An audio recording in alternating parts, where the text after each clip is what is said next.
दोस्तों नमस्कार। मैं आपका दोस्त डॉक्टर रविंद्र कुमार आप सभी का स्वागत करता हूं संतोष होम्यो केयर रुड़की के यूट्यूब चैनल में। दोस्तों बहुत अच्छा एक टॉपिक आपको बताने वाला हूं और उसकी एक होम्योपैथिक मेडिसिन आपको बताने वाला हूं। ये वैसे तो एक मानसिक विकार है जिसमें कि दवाई थोड़ी लंबी खानी पड़ती है और घर वालों का सपोर्ट भी ज़रूरी होता है इसमें। घर वालों का मतलब कि वो अगर अनमैरिड है तो माँ बाप और मैरिड है तो वाइफ या हस्बैंड, दोनों में से कोई भी हो सकता है। मेल हो सकता है इस बीमारी से ग्रसित या फीमेल हो सकती है। अगर हम बात करें तो मेल का रेशो ज़्यादा रहता है इस बीमारी में। और दोस्तों बीमारी का नाम है OCD यानी कि ऑब्सेसिव कंपल्सिव डिसऑर्डर।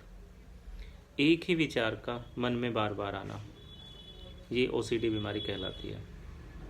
हो सकता है कि आपने कुछ लोगों ने ये शब्द पहली बार सुना हो, लेकिन हो सकता है कि कुछ लोगों के परिवार में कोई ना कोई एक ऐसा इंसान हो जिसको OCD की प्रॉब्लम है।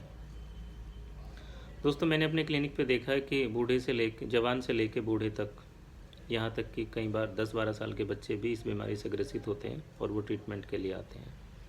पहले वो एलोपैथी और न जाने कौन कौन सी पैथी में आते हैं, फिर आखिरकार जब इधर से उधर घूमने के बाद में कोई रिजल्ट नहीं मिलता कुछ लोगों को, या कुछ लोग ट्रीटमेंट में लापरवाही कर देते हैं, तो वो एक होम्योपैथिक डॉक्टर के पास आते हैं। होम्योपैथिक डॉक्टर केस टेकिंग करके फिर कई सारी मेडिसिन्स निकलती हैं, फिर उनका ट्रीटमेंट चलता है, तो धीरे धीरे करके पेशेंट ठीक हो जाता है, लेकिन समय ज़रूर लगता है इस बीमारी में ठीक होने में। दोस्तों अगर आपके मन में भी इस तरीके का विचार आता है कि जैसे आपने हाथ धो लिए, फिर थोड़ी देर बाद आप हाथ धोएंगे, फिर उसके 5 मिनट के बाद मन में आएगा कि फिर से हाथ धोने हैं। अगर आपने गेट बंद कर दिया है तो आप जाके फिर देखेंगे कि मैंने गेट बंद कर दिया। ऐसे ही अगर आपने ताला लगा दिया बाइक का या गाड़ी का, तो आप फिर से थोड़ी थोड़ी देर के बाद देखेंगे कि मैंने गाड़ी का लॉक किया है या बाइक को लॉक कर दिया या नहीं किया। कुछ लोग तो मैंने यहाँ तक देखे हैं दोस्तों, जब हमारे पास पेशेंट आते हैं तो उनके घर वाले बताते हैं कि एक पेशेंट का मैं आपके साथ जिक्र करूँगा। एक फ़ीमेल पेशेंट थी जो कि उसके घर वाले बताते थे कि ये दिन में को तकरीबन 7 से 8 बार नहाती है और तभी अपने कपड़ों को धो देती है, और जब रात को सोती है तो जिस बिस्तर पे लेटती है रात को पूरी रात कम से कम 6 से 7 बार उस बिस्तर की जो चादर है वो चेंज करती है। तो ये रिपीटेड एक करने का थॉट्स दिमाग में आता है। पेशेंट को पता होती है ये सारी चीज़ें, लेकिन पेशेंट को पता होने के बावजूद भी वो अपने आप पे कंट्रोल नहीं कर पाता, क्योंकि ये एक मानसिक विकार है और ये एक मेंटल डिसऑर्डर है। तो इसमें पेशेंट के बस का कुछ नहीं होता, कुछ केमिकल्स का खेल होता है। इसके पीछे जब हम जाते हैं तो इसकी हिस्ट्री में तो जब हमें पता चलता है तो कुछ कारणों का पता चलता है और उसी के हिसाब से हम होम्योपैथिक मेडिसिन को डिसाइड करते हैं।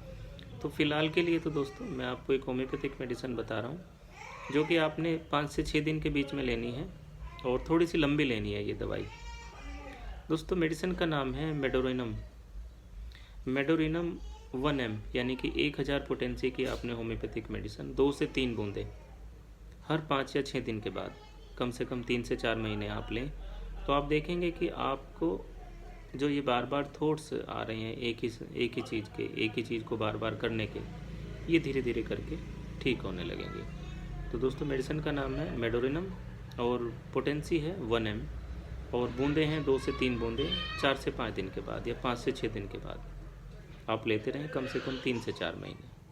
आप कमेंट्स में हमें बताएं कि आपको क्या आराम हुआ इस दवाई से। धन्यवाद दोस्तों।